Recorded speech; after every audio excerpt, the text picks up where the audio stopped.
Uniknya adalah pada saat itu lokasi dakwanya Nabi Nuh padang pasir, nggak ada air.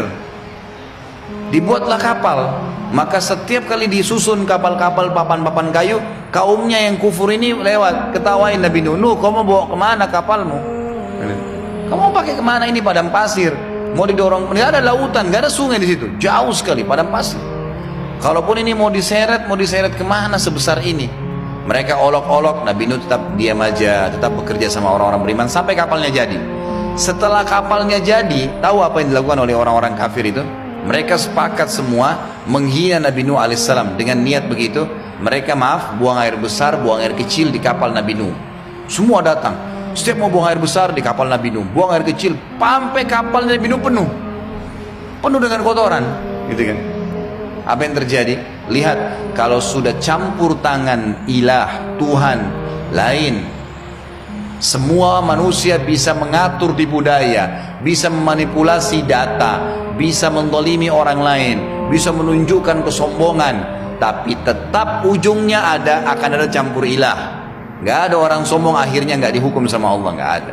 Gak ada orang yang mengambil haknya orang lain kecuali Allah juga kasih dia balasan terhadap buatannya. Makan harta haram, Allah kasih penyakit yang berat, gitu kan? Yang dia akan bayar lebih berat daripada apa yang sudah dia curi.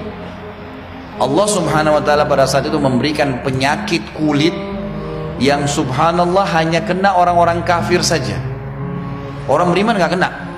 Penyakit kulit mereka itu keluar bisul-bisul yang ngeluarin nanah, ngeluarin darah. Orang beriman gak kena, cuma orang-orang kafir saja. Semua satu negeri itu kena. Allah biarkan mereka ikhtiar, mereka berobat, mereka ke dukun, macam-macam mereka lakukan, tidak bisa sembuh.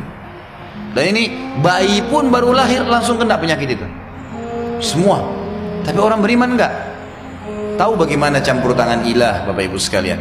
Salah seorang dari warga itu setelah setahun atau 2 tahun mereka berusaha berobat tidak sembuh-sembuh. Satu orang pergi, mereka masih buang air besar, buang air kecil di kapal Nabi Nuh nih. Ada satu orang datang kapal Nabi Nuh, pada saat buang air besar kepleset jatuh di kotoran mereka sendiri. Begitu dia keluar dari kotorannya, sembuh penyakitnya.